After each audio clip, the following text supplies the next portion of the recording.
والصلاة والسلام على أشرف الأنبياء والمرسلين نبينا محمد وعلى آله وأصحابه أجمعين. أعوذ بالله من الشيطان الرجيم. بسم الله الرحمن الرحيم.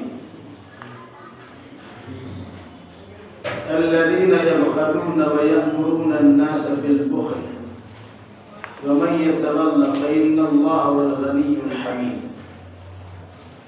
لقد أرسلنا رسلنا بالبينات وأنزلنا معهم الكتاب والميزان ليقوم الناس بالقسط وأنزلنا الحديد فيه بأس شديد ومنافع للناس وليعلم الله من ينصره ورسله بالغيب ان اللہ قوی عزیز.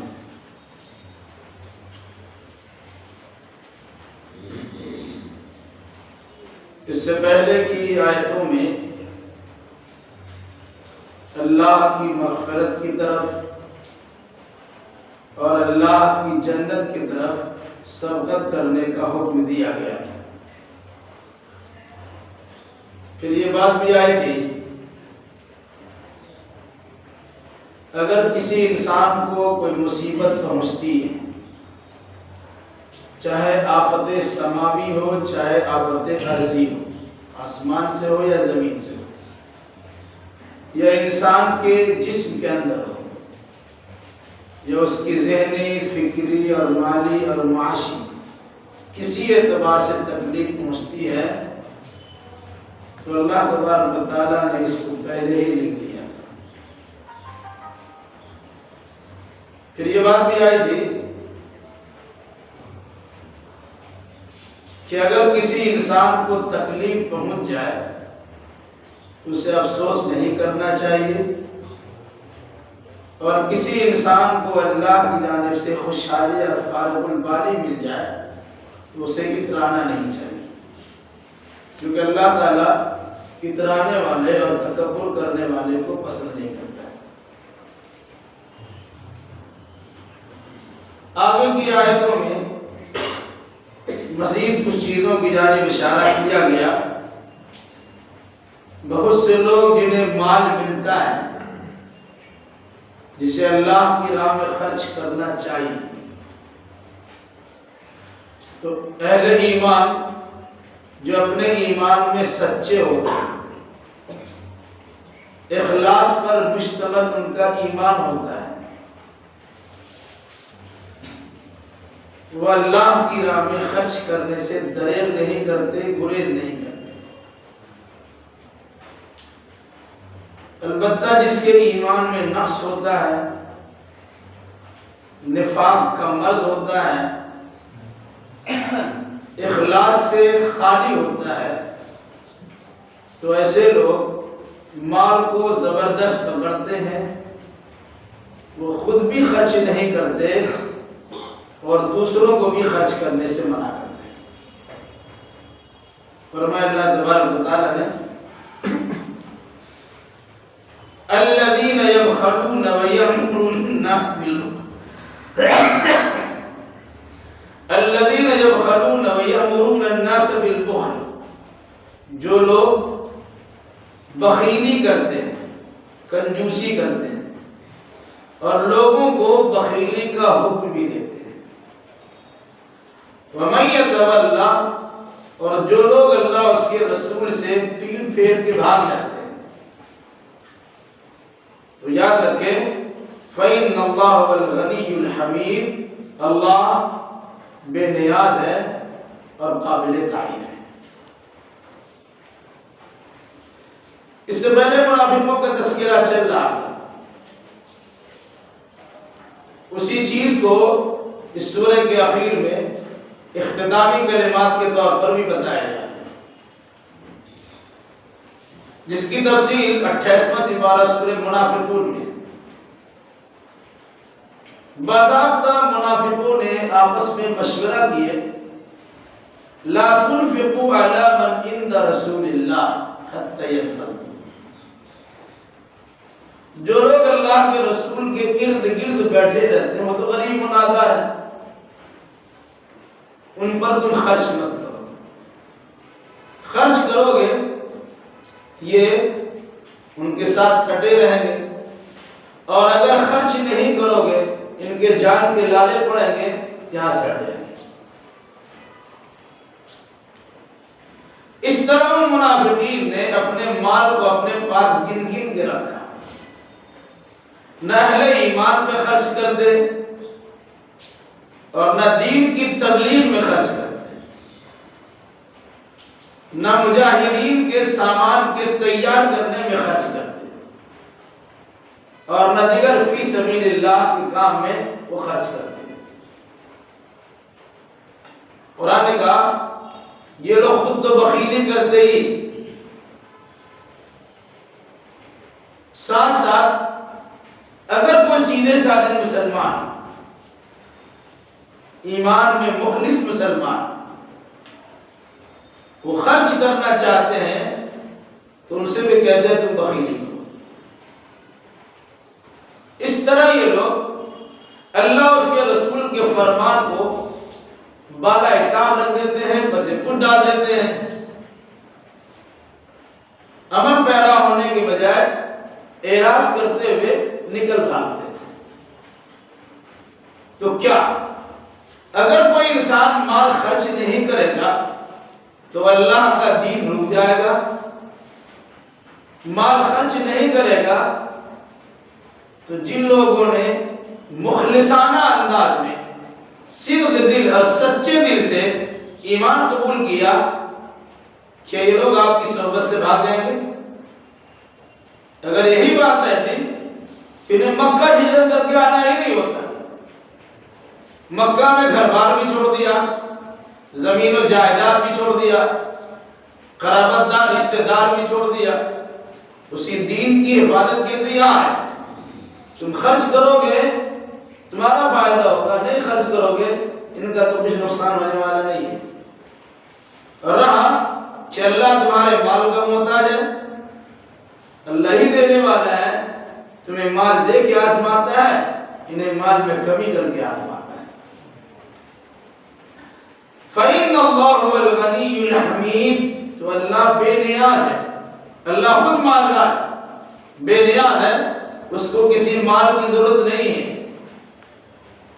کوئی انسان اللہ کے دین کی تعریف کرے نہ کرے، اللہ کے رسول کی تعریف کرے نہ کرے، یا پھر اللہ کی تعریف کرے نہ کرے، اللہ تو حمید ہے، وہ قابل تعریف خود ہے. اس لیے جو لوگ یہ سوچتے ہیں کہ ہمارے نہیں خرچ کرنے کے نتیجے میں دین کا پھیلاؤ نہیں ہوگا، اس کی نشر و اشاعت نہیں ہوگی، تو یہ اس کے سمجھ کی بھول ہے اور اس کی غلطی. لَقَدْ أَرْسَلْنَا رُسُلَنَا بِالْبَيِّنَاتِ وَأَنزَلْنَا مَعَهُمُ الْكِتَابَ وَالْمِيزَانَ لِيَقُومَ النَّاسُ بِالْقِسْطِ. یقیناً ہم نے اپنے رسولوں کو بھیجا، بالبینات واضح نشانیوں کے ساتھ، وَأَنزَلْنَا مَعَهُمُ الْكِتَابَ وَالْمِيزَانَ، اور ہم نے اتارا ان کے ساتھ کتاب اور میزان. کیوں؟ لِيَقُومَ النَّاسُ بِالْقِسْطِ، تاکہ لوگ انصاف کے قائم کرنے کے لیے کھڑے ہو. وَأَنزَلْنَا الْحَدِيدَ فِيهِ بَأْسٌ شَدِيدٌ وَمَنَافِعُ لِلنَّاسِ، اور ہم نے لوہا بھی اتارا ہے جس میں سخت قوت و طاقت ہے اور بہت سارے لوگوں کو فائدے ہیں. وَلِيَعْلَمَ اللَّهُ مَن يَنصُرُهُ وَرُسُلَهُ بِالْغَيْبِ، تاکہ اللہ جان لے کہ کون انسان اللہ کی اور اس کے رسول کی بن دیکھے مدد کرتا ہے. ان اللہ قوی عظیم، بے شک اللہ بڑی قوت والا، بڑا غلبہ والا ہے.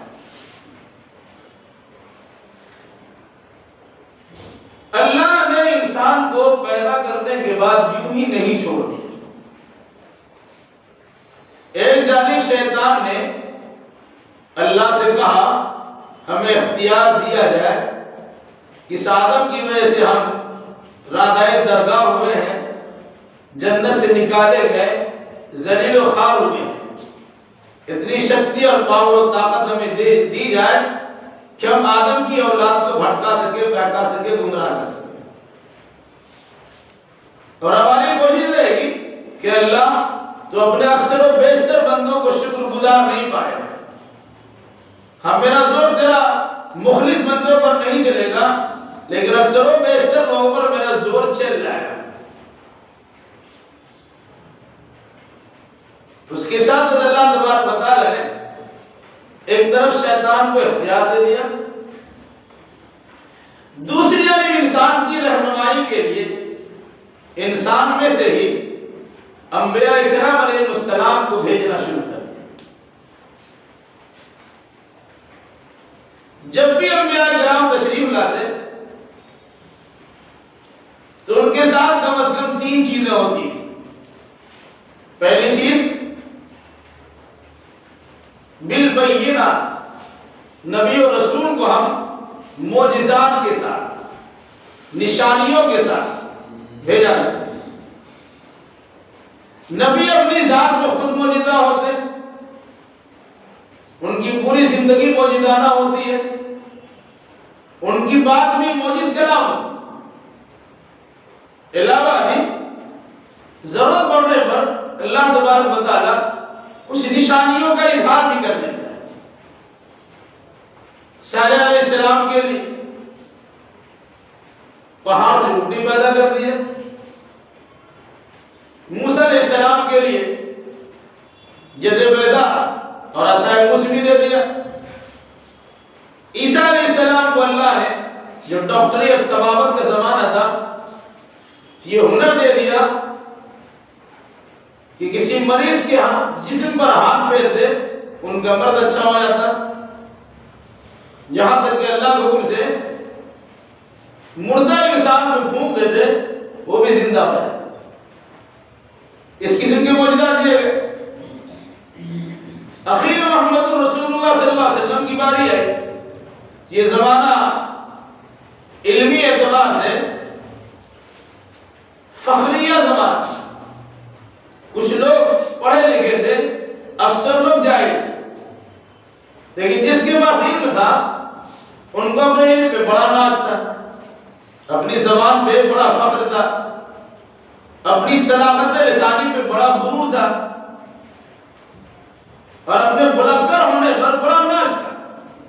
یہ وجہ ہے کہ عرب لوگ اپنے آپ کو عرب بولتے، بولنے والے، اور اپنے نام سب کو بولتے عجم گونگا، جس کو بول نہیں دیا۔ تو اللہ تبارک و تعالیٰ نے ایسے لوگوں کے سامنے سراپا ایک کتاب موجودہ کے طور پہ دے دیا جس کا نام قرآن ہے، جس نے سارے عرب کے فصیح و بلیغ انسان کی بولتی بند کر دی، ان کے فصحى اور بلغا، طلاقت لسانی والا، بہترین زبان بولنے والا، علم و حکمت سے بھرپور انسان بھی قرآن کے سامنے ظالم تنہ مستحق کرنے پر مجبور ہو گیا۔ تو قرآن سراپا موجودہ ہے، خود اللہ کے نبی صلی اللہ علیہ وسلم کی جو پرورش ہوئی اور جگہ جگہ اللہ تبارک و تعالیٰ کی جانب سے جو ان کی حفاظت کے اہتمام اور بندوبست کیے گئے وہ بھی در حقیقت معجزانہ انداز۔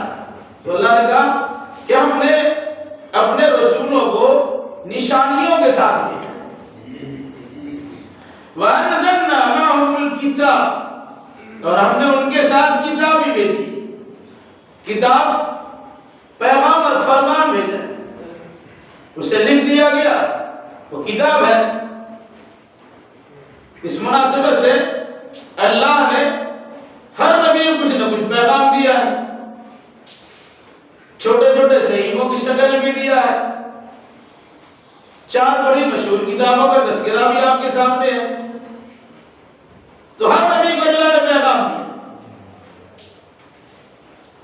یہ ساری چیزیں لوح محفوظ میں درج ہے، نوشتہ ہے، لکھی ہوئی۔ اس مناسبت سے کہا ہم نے ان نبیوں کے ساتھ پیغام بھی بھیجا اور کتاب بھی نازل کی۔ والمیزان، ساتھ اصل میں میزان ہوتا ہے، میزان مطلب ترازو۔ بعض لوگوں نے میزان سے مراد میزان شریعت، یعنی شریعت ایک کسوٹی اور فرق ہے جس پہ حق و باطل کو پرکھا جا سکتا ہے۔ دوسرے مفسر نے یہ بھی کہا میزان سے مراد واقعی وہ میزان ترازو ہے کہ جس پہ حق و باطل کا وزن کیا جا سکے، صحیح کیا اور غلط کیا اس کی تمیز ہو سکے۔ یہ بھی مراد لیا گیا کہ انسان کو یہ بتا دیا جائے کہ اس میزان کے ذریعے سے انسان کے اعمال تولے بھی جائیں گے، اسی میزان کے ذریعے سے بندہ اور اللہ کے درمیان تفریق بھی کیا ہے، اور اسی میزان کے ذریعے سے حقوق العباد کے معاملات کو وزن بھی کیا ہے۔ اس مناسبت سے کہا کہ ہم نے میزان شریعت بھی اتار دی، یا اعمال کو تلنے کے لیے ترازو بھی اتار دیا، یا حق و باطل کو ایک دوسرے سے ممتاز کرنے کے لیے اللہ نے میزان اتار دیا۔ کیوں اتارا؟ لِيَقُومَ النَّاسُ بِالْقِسْطِ، تاکہ انسان انصاف کے لیے کھڑے ہو جائے۔ بڑی اہم چیز ہے۔ اللہ نے معجزہ بھی بھیجا، اللہ نے کتاب بھیجی، اللہ نے میزان بھیجا۔ مقصد لِيَقُومَ النَّاسُ بِالْقِسْطِ، تاکہ انسان عدل انصاف کے لیے کھڑا ہو جائے یا عدل انصاف کے ساتھ کھڑا ہو جائے۔ ہمارے درمیان کچھ لوگ ہیں، اگر کسی پہ ظلم ہوتا ہے کنارہ کشی اختیار کرتے، کچھ بولتے ہوتے نہیں، سوچتے بڑا اچھا کام کر لیا۔ بالکل نہیں۔ اگر کسی مظلوم پہ ظلم ہوتا ہے، انصاف کا تقاضا یہ ہے کہ مظلوم کا ساتھ دیجیے، اور ظالم کو خونی بندروں کی توڑی۔ ساتھ ساتھ فرمایا کہ عدل انصاف کی بات کیجیے، وہ چاہے آپ کے رشتہ دار کے خلاف جائے، چاہے آپ کے ماں باپ کے خلاف جائے، چاہے خود آپ کے خلاف جائے، جو صحیح ہے وہی بولیے گا، اسی کے خلاف کھڑا ہوئیے۔ کبھی گواہی دینے کی نوبت آئے، وہ ہمارے کسی دوست کے خلاف پڑ جائے، کہ ہم گواہی نہیں دیں گے، اور اگر گواہی دیں گے بھی تو توڑ مروڑ کے پیش کریں گے۔ ہمارے ماں باپ میں نظر پڑ جائے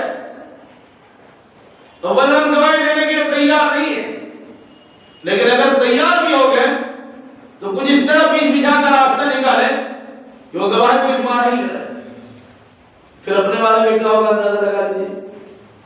تو قرآن نے کہا تاکہ لوگ انصاف کے ساتھ کھڑے ہو جائے یا انصاف کے لیے کھڑے ہو جائے۔ قوموا للہ شہداء بالقسط ولا يجرمنكم شنآن قوم على الا تعدلوا اعدلوا هو اقرب للتقوى۔ کسی قوم کی دشمنی آپ کو بے انصافی کرنے پر ابھارے نہیں، عدل انصاف سے کام لو، یہ تقویٰ کے زیادہ قریب ہے۔ اس کے ساتھ فرمایا وَأَنزَلْنَا الْحَدِيدَ فِيهِ بَأْسٌ شَدِيدٌ وَمَنَافِعُ لِلنَّاسِ، ہم نے لوہا اتارا ہے۔ اتارنے مراد یہ نہیں کہ آسمان نے ٹپکا دیا ہے،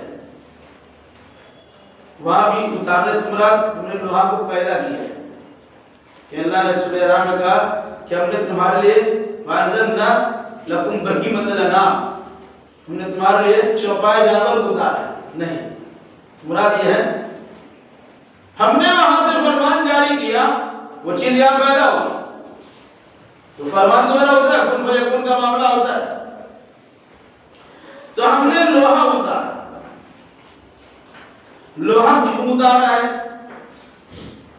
اور جس سیاق و سباق میں پیش منظر اور پس منظر میں لوہے کے اتارے جانے کا تذکرہ ہے، اس پہ بڑے باریک بینی سے غور کیجیے گا، بہت بڑا مسئلہ حل ہوتا ہے، لیکن عام طور سے انسان وہ سوچ بھی نہیں رکھتا اور سوچنے کے تیار بھی نہیں ہوتا۔ کیا فرمایا؟ وَأَنزَلْنَا الْحَدِيدَ، ہم نے لوہا اتارا، یعنی لوہا پیدا کیا، فِيهِ بَأْسٌ شَدِيدٌ، اس میں سخت قوت و طاقت ہے، یہ بہت زیادہ خوف بھی ہے، خوف کی بھی ہے، اور بہت زیادہ ڈر کا سامان بھی ہے۔ تو منع للناس اور ساتھ ساتھ لوہا میں لوگوں کے بہت سارے فائدے بھی ہیں۔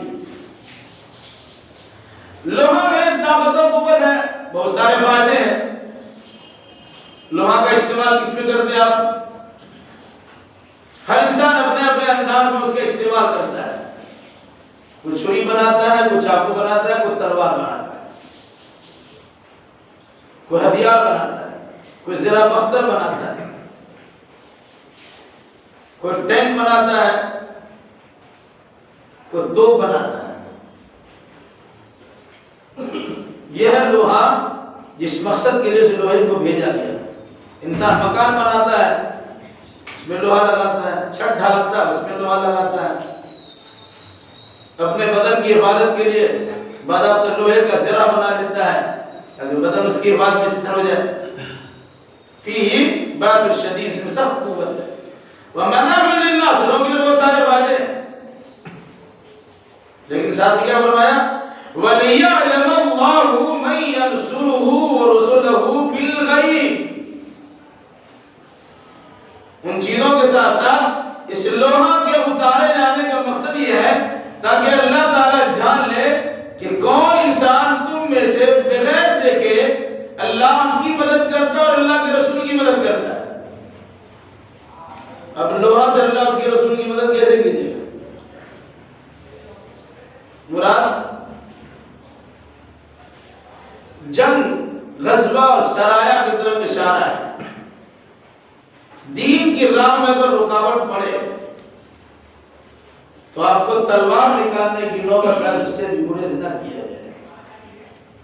دشمنان دین اگر دین مٹانے کی کوشش کرے اس کے لیے تو پر ٹینک چلانے کی نوبت ہے، اس سے بھی گریز نہ کیا جائے۔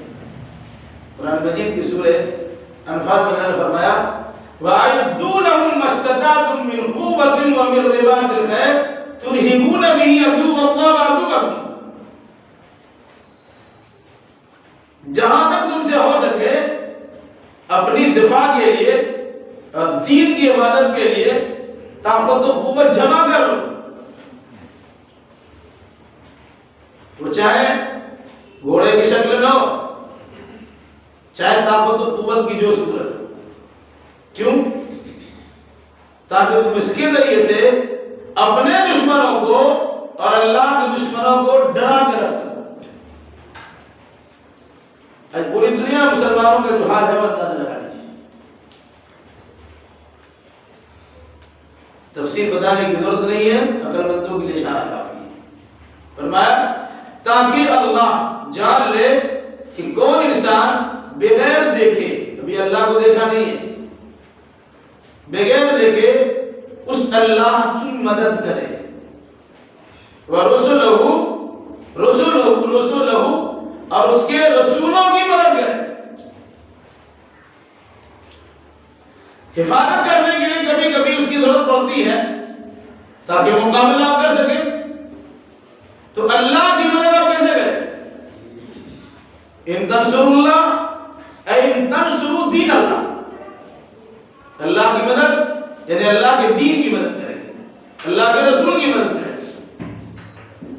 اس لوہے کے نزول کا ایک مقصد بتایا گیا کہ اس کے ذریعے سے اللہ کی مدد کی جائے اور اللہ کے رسول کی مدد کی جائے، یعنی دین کے خلاف اور رسول کے خلاف اگر کسی قسم کی بات ہوتی ہے وہاں لوہا استعمال کرنے کی نوبت آئے تو لوہا ضرور استعمال کرنا چاہیے۔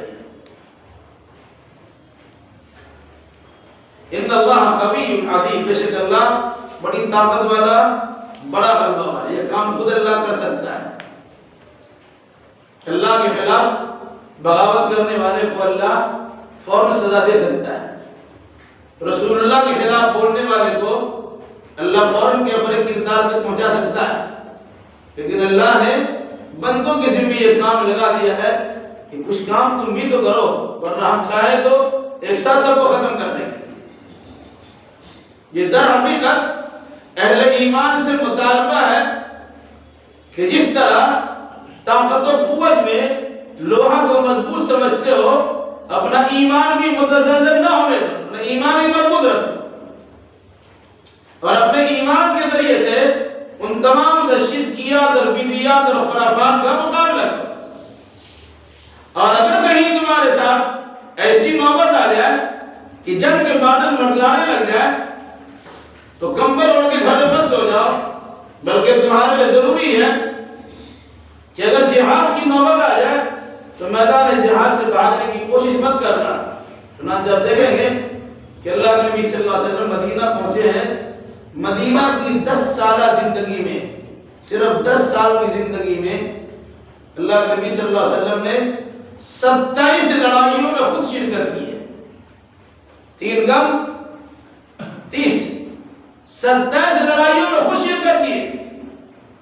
باقی بہت ساری جنگیں ہوئی ہیں جن کو سرایا کہا تھا، جن جنگوں میں اللہ کے نبی صلی اللہ علیہ وسلم شریک نہیں ہوئے، صحابہ کو بھیج دیا، ان کو سریہ اور سرایا بولتے ہیں۔ اور جس جنگ میں اللہ کے نبی صلی اللہ علیہ وسلم شامل ہوتے تھے اس جنگ کو غزوہ یا غزایا بولتے ہیں۔ اندازہ لگا لیجیے، ان اللہ قوی عظیم، بے شک اللہ تعالیٰ طاقت والا بھی ہے اور غلبہ والا بھی ہے۔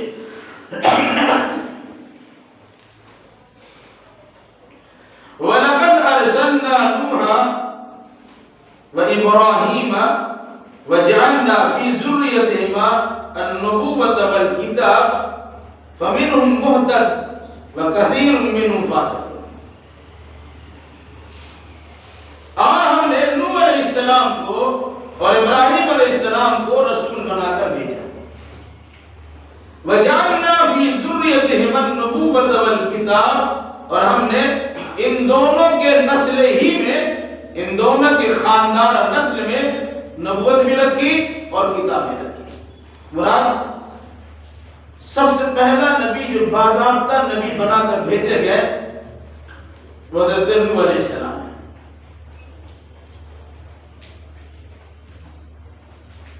نبوت کے اعلیٰ مقام میں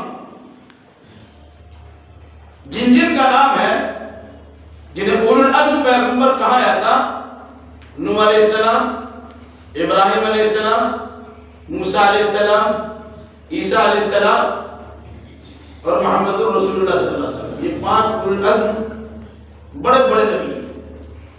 یا 2 کا تذکرہ کیا کہ ہم نے حضرت نوح کو اور حضرت ابراہیم کو نبی و رسول بنا کر بھیجا، اور ساتھ ساتھ یہ خصوصیات ان کو دی کہ ہم نے انہی دونوں کی نسل میں اور ذریت و خاندان میں نبوت بھی رکھی ہے اور کتاب بھی رکھی ہے۔ یہ بہت بڑی چیز۔ نوح علیہ السلام پر ایمان لانے والے چند لوگ تھے، وہی لوگ کشتی میں سوار ہوئے، باقی سب تو غرقاب ہو گئے۔ اب نسل واحد چلی۔ ابراہیم علیہ السلام کا زمانہ آیا تو ابراہیم علیہ السلام کی بھی نسل چلی۔ ابراہیم کی نسل کی 2 کیفیت بنتی ہے۔ پہلا لڑکا حضرت اسماعیل ہے، ان سے جو نسل چلی جو حجاز اور مکہ وغیرہ میں ہے اس کو بنی اسماعیل کہا ہے۔ ان کا دوسرا لڑکا حضرت اسحاق ہے۔ اسحاق کا لڑکا حضرت یعقوب ہے۔ یعقوب کا اس زمانے میں نک نیم جب پکارا جانے والا نام تھا اسرائیل۔ تو ان سے جو نسل چلی ہے انہیں بنی اسرائیل کہا گیا۔ بنی اسرائیل میں یہود و نصارہ، چونکہ حضرت ابراہیم علیہ السلام نے حضرت اسحاق کو شام و فلسطین کے علاقے میں بسایا تھا تو ان کی تعداد ادھر زیادہ رہی۔ فرمایا ہے کہ ہم نے نوح علیہ السلام کی نسل میں اور پھر اس کے بعد ابراہیم علیہ السلام کی نسل میں نبوت و رسالت رکھی۔ پھر فَمِنْهُمْ مُهْتَدٌ، ان میں سے کچھ لوگ ہدایت یافتہ رہے، وَكَثِيرٌ مِّنْهُمْ فَاسِقُونَ، اور اکثر و بیشتر لوگ تو فسق و فجور کے اندر مبتلا ہو گئے۔ سب تو آدم علیہ السلام کی اولاد ہے، سب کو تو اچھا ہونا چاہیے، لیکن شیطان نے کہا ہم گمراہ کریں گے، بھٹکائیں گے، اس کو بھی اختیار دیا گیا۔ پھر اللہ تبارک و تعالیٰ اس کی اصلاح کے لیے ہر دور میں انبیاء و مرسلین کو بھیجا۔ اب انسان کی اپنی شرارت ہے، وہ شیطان کی بات کو مان لیتا ہے، نبی اور رسول کی بات نہیں مانتا ہے۔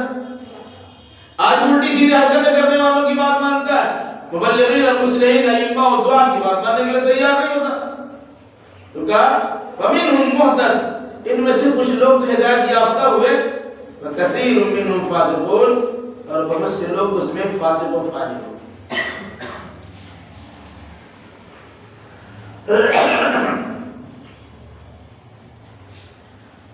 ثم قفینا علی آثارهم برسولنا وقفینا بعیسی ابن مریم وآتیناه الانجیل وجعلنا في قلوب الذين اتبعوه رأفة ورحمة ورهبانية ابتدعوها ما كتبنا عليهم إلا ابتغاء رضوان الله فما رأوها حق رعايتها فآتينا الذين آمنوا منهم أجرهم وكثير منهم فاسقون۔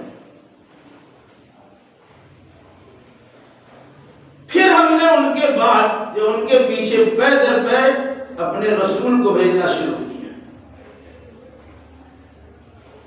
وقفینا بعیسی ابن مریم، اور بالکل سب سے اخیر میں ہم نے عیسیٰ ابن مریم کو بھیج دیا۔ مراد ابراہیم علیہ السلام کی دوسری نسل حضرت اسحاق سے چلی،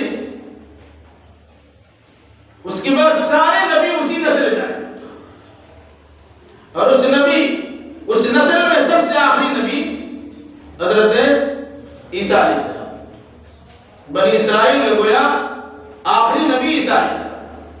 اسی نے فرمایا کہ ہم لوگوں میں پے در پے لگاتار انبیاء و مرسلین بھیجتے رہے، اور آخر میں ہم نے عیسیٰ ابن مریم کو بھیجا۔ پھر حضرت عیسیٰ کے بارے میں فرمایا وَآتَيْنَاهُ الْإِنْجِيلَ، ہم نے ان کو انجیل نامی کتاب عطا فرمائی، وَجَعَلْنَا فِي قُلُوبِ الَّذِينَ اتَّبَعُوهُ رَأْفَةً وَرَحْمَةً، پھر ہم نے ان لوگوں کے دلوں میں جو لوگ عیسیٰ علیہ السلام کے پیروکار ہوئے، یعنی عیسیٰ علیہ السلام کے ماننے والوں کے دلوں میں رافت و رحمہ، شفقت و رحمت ڈالی۔ چونکہ عیسیٰ علیہ السلام خود ہی بڑے مشکلوں میں حربان تھے، ان کی صحبت میں رہنے والے شفقت و رافت اور رحمت و مہربانی سے دو چار میں۔ اب ایک بات یاد رکھیے،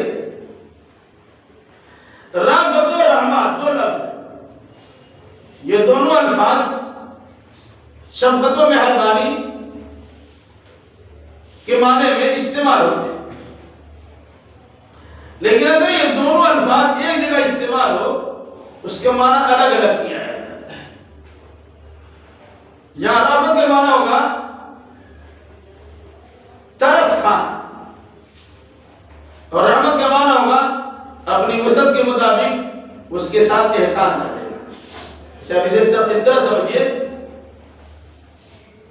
ایک انسان اگر پریشان ہے، مصیبت سے دو چار ہے، تو اولے پہلے میں انسان کے دل میں خیال آتا ہے، ایسے انسان کا دل نرم ہوتا اور اس پہ ترس کھانے کے لیے تیار ہوتا، پھر اسی پر اکتفا نہیں بلکہ آگے بڑھ کے اگر اس کے پاس کچھ طاقت ہوتی ہے، کچھ مال وغیرہ ہوتا ہے، تو اس کی مدد کرنے کے لیے تیار ہوتا ہے۔ تو شروع میں جو کیفیت بنتی ہے اس کو رافت سے تعبیر کیا گیا، اور اس کے اختتام اور خاتمہ جس پر ہوتا ہے اسے رحمت سے تعبیر کیا گیا۔ مطلب کیا ہوا؟ جو لوگ عیسیٰ علیہ السلام کے پیروکار ہیں ان کے دلوں میں اللہ تبارک و تعالیٰ نے شفقت و مہربانی ڈال دی تھی، یعنی مصیبت زدہ کو دیکھ کر ان کا دل نرم ہو جانا، رقیق القلبی، اور ساتھ ساتھ ترس کھانا، اور اس کے علاوہ اس پر فضل مہربانی کرنا کہ ان کے دل میں ڈال دیا گیا۔ واقعی جو لوگ صحیح معنوں میں عیسائی ہو ان کے اندر یہ خوبی پائی جانی چاہیے۔ آج اگر خوبی نہیں ہے اس کا مطلب ہے کہ اپنے عیسیٰ علیہ السلام کے ماننے میں وہ سچے نہیں ہیں۔ چنانچہ چھٹے بارے کا علم ہے کہ آپ دیکھیں گے مسلمانوں کے زیادہ دشمن یا اسلام کے زیادہ دشمن یہودی ہیں اور مشرک ہیں، اور جن لوگوں نے کہا کہ ہم عیسیٰ علیہ السلام کے ماننے والے نصارہ ہیں، آپ دیکھیں گے کہ ان کے دل نرم ہیں۔ اس مناسبت سے اللہ نے فرمایا کہ ہم نے وہ سلسلہ نبیوں کے بھیجنے کا جاری رکھا یہاں تک کہ ہم نے آخر میں عیسیٰ ابن مریم کو بھیج دیا اور ہم نے انہیں انجیل مقدس نامی کتاب بھی عطا فرما دی۔ تو جو لوگ انجیل کے مطابق عمل کرتے ہیں اور جو لوگ عیسیٰ علیہ السلام کے تابعدار ہیں ان کے دل میں ہم نے محبت اور شفقت بھی ڈالی، فضل و کرم کرنے کا جذبہ بھی پیدا کر دیا۔ وَرَهْبَانِيَّةً ابْتَدَعُوهَا مَا كَتَبْنَاهَا عَلَيْهِمْ إِلَّا ابْتِغَاءَ رِضْوَانِ اللَّهِ فَمَا رَعَوْهَا حَقَّ رِعَایَتِهَا۔ اور رہا مسئلہ رہبانیت کا، جس کو رہبانیت بھی کہا جاتا اور رہبانی بھی پڑھایا جاتا۔ ابتدعوها ان لوگوں نے خود سے اس کو ایجاد کیا، ما كتبناها علیہم ہم نے رہبانیت کو ان پر فرض نہیں کیا، الا ابتغاء رضوان اللہ ہم نے ان پر فرض کیا ہے اللہ کی رضامندی حاصل کرنا۔ فما رعوها حق رعایتها ان لوگوں نے اس کی رعایت نہیں کی جیسا رعایت کرنے کا حق تھا، اس کا خاص خیال نہیں کیا جیسا خاص خیال کرنے کا حق۔ یہاں پر اس آیت کی دو طرح سے معنی کی، وَرَهْبَانِيَّةً ابْتَدَعُوهَا مَا كَتَبْنَاهَا عَلَيْهِمْ إِلَّا ابْتِغَاءَ رِضْوَانِ اللَّهِ۔ یہ رہبانیت ہے، ہم نے ان پر لازم نہیں کیا، ہم نے تو لازم یہ کیا تھا کہ اللہ کی رضامندی تم کو حاصل کرنا اعتماد میں ضروری ہے، لیکن لوگوں نے اللہ کی رضامندی کے حصول کے لیے ایک نیا طریقہ نکالا۔ کیا طریقہ نکالا؟ کہ بیوی بچوں میں پڑے رہیں گے، کام کاج میں الجھے رہیں گے، دوست احباب سے ملتے رہیں گے، پھر تم اللہ تبارک و تعالیٰ کی رضامندی حاصل نہیں کر سکیں گے۔ اس کے لیے کیا طریقہ اپنایا؟ رہبانیت کا۔ کیا ہم جنگل میں چلے جاتے، صحراؤں بیابان میں چلے جاتے، سب سے رشتہ ناطہ توڑ لیتے اور کنارہ میں جا کے تپسیا کرتے۔ یہ عبادت کرنے کا طریقہ ان لوگوں نے نکالا۔ کچھ لوگ تو نیک نیتی کے ساتھ، اس جذبے کے ساتھ کہ اللہ کی رضامندی حاصل نہیں کر پاتے ہیں تو ایسا کرتے ہیں اللہ کی رضامندی کے حصول کے لیے ہم سب سے الگ طلب ہیں۔ شروع میں اس کی ابتدا لوگوں نے خیر خواہی کے ساتھ، لیکن وہ بدخواہی کا ذریعہ بن گئی۔ آج بھی بہت سارے لوگ بدعات کو جنم دیتے ہیں، یا جو لوگ بدعات کو جنم دے چکے ہیں ان کی ابھی خیر خواہی کی بات ہوتی کہ ہم اللہ کے قریب ہو جائیں گے، یہ عبادت کریں گے تو اللہ ہم کو خوش ہو جائے گا۔ وہ اللہ کو خوش کرنے کے لیے کرتے، چونکہ انہوں نے اپنے جانب سے اسے تیار کر لیا ہے، اس مناسبت سے بدعت ہے۔ قرآن نے کہا رہبانیت ابتدعوها، یہ رہبانیت ہے جس کی بدعت انہوں نے خود ہی ڈالی۔ ہم نے کہا عبادت کرو، عبادت کرنے کا مطلب نہیں کہ تم سب کچھ چھوڑ چھاڑ کے عبادت کرو۔ اس کو سمجھنے کے لیے اللہ کے نبی صلی اللہ علیہ وسلم کی وہ حدیث سامنے رکھیے تو بات بڑی وضاحت سے آپ کے سامنے آئے گی۔ 3 صحابہ اللہ کے نبی صلی اللہ علیہ وسلم کے گھر پہنچے، بہت مشہور حدیث ہے۔ ملاقات نہیں ہوئی، بعد ازواج مطہرات سے ملاقات ہوئی تو انہوں نے پوچھا کہاں ہے؟ بولا کہیں گئے۔ اچھا بتائیں کہ آپ صلی اللہ علیہ وسلم کی عبادت کس انداز سے ہوتی تھی؟ مقصد یہ تھا کہ جیسے اللہ کی قربت اللہ کے نبی نے حاصل کی عبادت کر کے ہم بھی اسی انداز کی عبادت کریں گے اور ہم بھی اللہ کی نزدیکی حاصل کر لیں۔ نیت بغیر نصاب تو بتایا کہ فلاں کام کیا۔ انہوں نے حدیث میں لوگوں نے اللہ کے نبی صلی اللہ علیہ وسلم کی عبادتوں کو کم تصور کیا، پھر کہا یہ تو نبی ہے، بخشائے کچھ کرے نہ کرے اللہ کے دل کی پہنچ ہے۔ لیکن ہم لوگ کا معاملہ ایسا ہے کہ ہم کو تو زیادہ اللہ کی بندگی پیش کرنا ہوگی۔ 3 تھے، تینوں اپنے ذمہ 3 کام لگا لیے۔ ایک نے کہا کہ ہم رات بھر جاگیں گے سوئیں گے ہی نہیں، خوب اللہ اللہ کریں گے، رات بھر اللہ کی بندگی کریں گے، نیت خراب نہیں تھی، یعنی سوئیں گے نہیں، خوب تہجد گزاری کریں گے، ذکر و اذکار کریں گے۔ دوسرے نے کہا اچھا تو ہم ایسا کرتے ہیں کہ اللہ کو روزہ بہت پسند ہے، ہم ہمیشہ روزہ ہی رکھیں گے، افطاری نہیں کریں گے، بڑی اچھی بات ہے۔ اور تیسرے نے کہا کہ سارا جھنجھٹ جو میرا تو شادی بیاہ سے، ابھی شادی کرو، بیوی کا نخرہ برداشت کرو، پھر بچے ہو جائے تو بچے کا خرچہ برداشت کرو، پھر اس کے بعد سے حکم ہو کے رہ جاؤ، عبادت تو کر نہیں سکیں تو ہم شادی نہیں کریں۔ تین صحابہ نے اپنے اپنے ذمے تین کام کو لگا لیا جو بالکل مخلصانہ کام، وہ ساری چیزیں عبادت ہے، لیکن جب اللہ کے نبی صلی اللہ علیہ وسلم گھر پہنچے، ان کو پتا چلا، تین صاحب آئے تھے اس طرح سے بول بول کے گئے، اپنے تینوں کو بلایا گیا، تم نے ایسا کہا ہے؟ کہا ہے۔ سنو،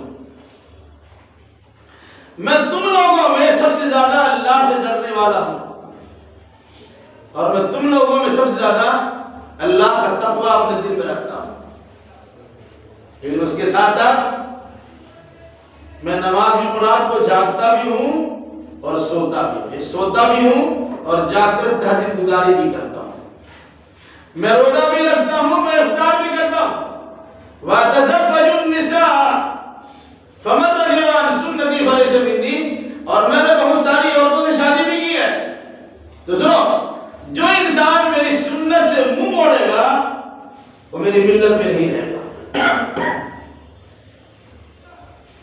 صحابہ کرام تھے، اخلاص کے ساتھ وہ عمل کرنے جا رہے تھے، اللہ کے نبی صلی اللہ علیہ وسلم نے منع فرما دیا کہ ایسا طریقہ یاد کرنے کی ضرورت نہیں ہے، تمہارے لیے بہترین نمونہ میں ہوں کہ میں اللہ کی بندگی کرتا ہوں، رات میں سوتا بھی ہوں، جاگتا بھی ہوں، دن میں روزہ رکھتا ہوں، افطار بھی کرتا ہوں، اور عورتوں سے میں نے شادی بھی کی ہے۔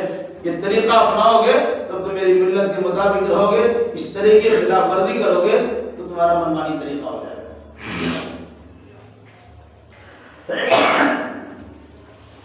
عیسائیوں نے رہبانیت کا طریقہ اپنایا، اور رہبانیت کا طریقہ ہوا، آج اس کے نشانات آپ دیکھنا چاہیں، قرآن کی آیت میں جس حقیقت کو واضح کیا گیا ہے اب اسے بآسانی سمجھ سکتے ہیں۔ فرمایا اس رہبانیت کی بدعت کو ان لوگوں نے خود نکالا، ما كتبناها علیہم، ہم نے رہبانی میں فرض نہیں کیا، الا ابتغاء رضوان اللہ، ہم نے تو یہ فرض کیا تھا کہ اللہ کی رضامندی حاصل کرو۔ دوسرا ترجمہ یہ کیا گیا کہ ان لوگوں نے اللہ کی رضامندی حاصل کرنے کے لیے رہبانیت کا طریقہ اپنایا، حالانکہ ہم نے رہبانیت کا طریقہ ان پر اپنانا فرض نہیں کیا۔ پھر جب ان لوگوں نے رہبانیت اپنا ہی لیا، لیکن معاملہ یہ ہوا کہ ان لوگوں نے اس رہبانیت کا حق ادا نہیں کیا۔ یہ رہبانیت اس لیے اختیار کیا تھا کہ الگ تھلگ ہو کر اللہ کی خوب بندگی کریں گے اور اللہ تبارک و تعالیٰ کو راضی کر لیں گے، جذبات میں آگے، جنون میں آگے، اس طرح کے تو کام کر لیے، لیکن کنارہ کشی اختیار کرنے کے بعد بھی وہ عبادت کا معیار مطلوب پیش نہیں کر سکے جیسی عبادت اللہ کی رضامندی کے لیے ضرورت تھی۔ ایک بات۔ دوسری بات، رہبانیت لوگوں نے اپنائی، کنارہ کشی اختیار کرنے، چنانچہ کرسچنوں کی تاریخ معلوم کریں گے، آج جو نن وغیرہ ہے یا بشپ اور پوپ وغیرہ ہے، عقیدہ یہ ہوتا تھا کہ ان کو شادی بیاہ سے بھی دور رہنا ہے، موٹا چھوٹا پہننا ہے اور موٹا چھوٹا کھانا ہے، کنارہ کشی اختیار کرنا ہے۔ لیکن اس کی تاریخ اگر پڑھیے گا تو اندازہ ہوگا کہ انہوں نے اللہ کی رضامندی کے لیے تو کیا تھا، لیکن بعد میں اتنے خرافات سے دوچار ہوئے، وہ رہبانیت کی جگہ عیاشی کا اڈا بنے۔ بازار میں ان کی اس قسم کی چیزیں پائی گئی کہ اپنے نفس میں کنٹرول کرنے کے لیے ایک عورت اس کے ساتھ ہے، لیکن اس پر توجہ نہیں دے۔ کتنے توجہ نہیں دیں گے؟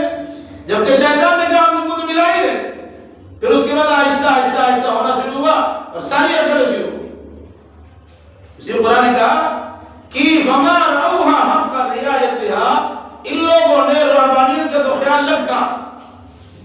لیکن رحمانیت کا جیسا خیال ہونا چاہیے، جیسا پاس و لحاظ ہونا چاہیے، جیسا احترام ہونا چاہیے، ان لوگوں نے ایسا نہیں کیا۔ یہاں پر ذرا رک کر کے اس برادران وطن کے حالات پر بھی تبصرات کرتے ہیں۔ برادران وطن یعنی غیر مسلموں کے یہاں تپسیہ کا طریقہ ہوتا ہے۔ جو یوگی بنتے ہیں اور جوگی بنتے ہیں وہ بھی اپنے گھروں سے نکل جاتے ہیں، کسی مٹھ میں جا کے رہتے ہیں، کسی جنگلوں بیابان میں رہتے ہیں، اور پھر اس کے بعد کنارہ کشی اختیار کر کے یگیا کرتے ہیں، اللہ سے لو لگاتے ہیں، بھگوان سے دل لگاتے ہیں اور بہت کچھ کرتے ہیں۔ لیکن جو انسان فطرت سے بغاوت کرتا ہے وہ انسان نفس سے مغلوب ضرور ہو جاتا ہے۔ آج بھی ہمارے یہاں دو یوگی ہیں، ایک تو پورا اتر پردیش کو پریشان کر کے رکھا، ایک پورا ہندوستان کو پریشان کر کے رکھا۔ آپ کو بیرون مارٹ میں دوبارہ سب سے بڑی چیز یہ ہے کہ اگر آپ نے انسانیت کے لیے اپنے نفس کو مارنے کی کوشش کی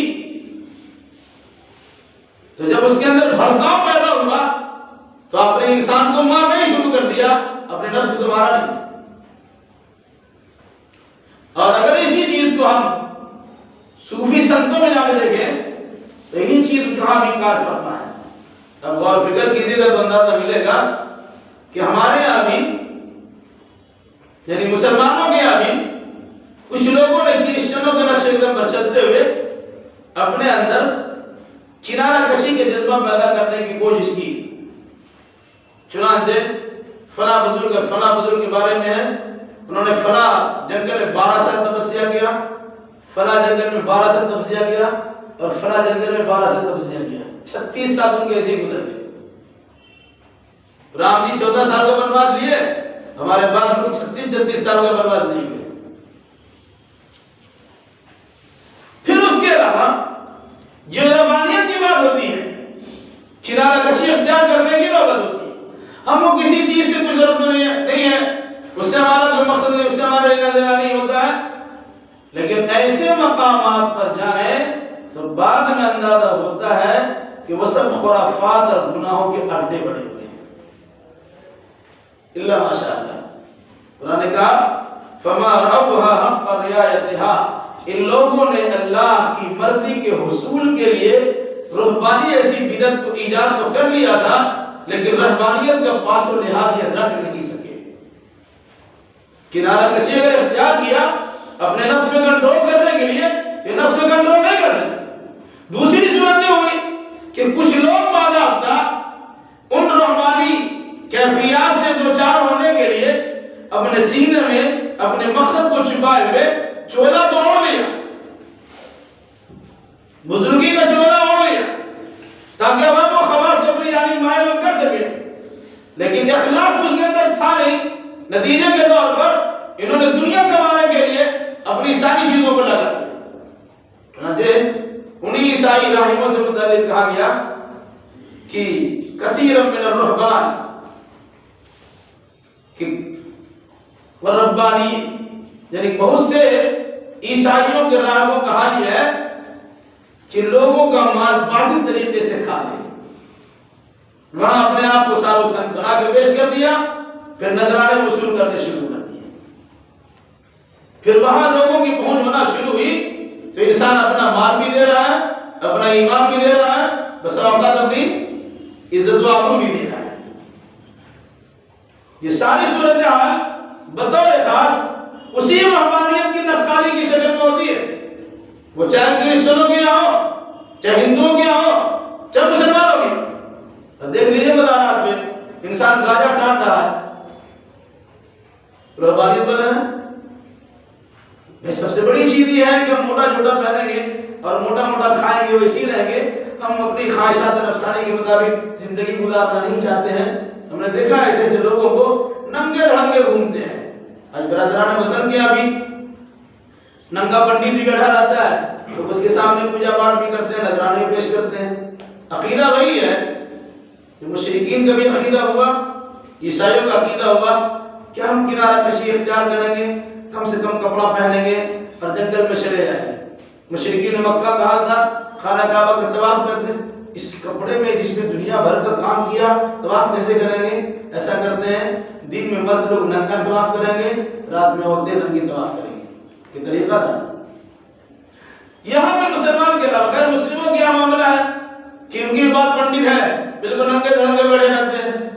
بھائی اللہ کی ذات میں حکم ہے، اور اسی انداز مسلمانوں کی اعتنا باللہ ہے، یہ مجذوب ہے، ان کو اپنے بارے میں کچھ اتا پتا نہیں۔ ہم نے دیکھا ہے غازی پور کی سرزمین کو جب پڑھتے تھے، حبیب نام کے قابل پورا ننگا رہتا تھا، کھایا پیا پوری گندگی جسم میں لگی ہوئی ہے، جب مر گیا تو اس کا مزار بناتے ہیں۔ اللہ کیا بھائی یہ پہنچے ہوئے بابا ہے، یہ فنا باللہ ہے، یہ مجذوب ہے، ان کو اپنے بارے میں ہوش نہیں۔ بے اللہ سے زیادہ، اللہ کے رسول سے زیادہ فنا باللہ کون ہو سکتا ہے؟ دنیا میں کسی نبی کی جانب سے اس قسم کی خرافاتی آواز نہیں ہوئی، سب سے زیادہ قریب کے انبیاء مرسلین تھے، کبھی ننگا پر سے دو چار تو نہیں ہوئے۔ اس مناسبت سے اس رہبانیت کی بدعت کو، جس کو قرآن نے خود بدعت کہا، ابتدعوہا، ان لوگوں نے بدعت ایجاد کر دی، جس کا طریقہ شریعت میں نہ ہو، وہ طریقہ اگر اللہ کی عبادت کے لیے راج کیا جائے اسی کو بدعت کہتے ہیں۔ من احدث فی امرنا ھذا ما لیس منہ فہو رد، جس کسی نے ہمارے اس امر دین میں، شریعت کے مسئلے میں اپنی جانب سے کوئی نئی بات نکالی جس کا سر پیر، جس کا سراغ ہماری شریعت میں نہیں ہے، وہی بدعت ہے۔ تو رہبانیت کو قرآن نے خود بدعت کہا، لیکن آج بھی ہمارے یہاں صوفیت اور جوگیت کے نام پر اس قسم کی چیزیں اپنائی جاتی ہے، اور مقصد یہ ہوتا ہے ہم فنا فی اللہ ہیں کہ بھائیو ہر اس عمل سے اجتناب کیا جائے جس کا ثبوت نہ قرآن میں ہو اور جس کا ثبوت نہ اللہ کے نبی صلی اللہ علیہ وسلم سے حدیث سنت میں ہو۔ اللہ ہمیں آپ کو اور مسلمانوں کو کتاب و سنت کے مطابق عمل کرنے کی توفیق عطا فرمائے۔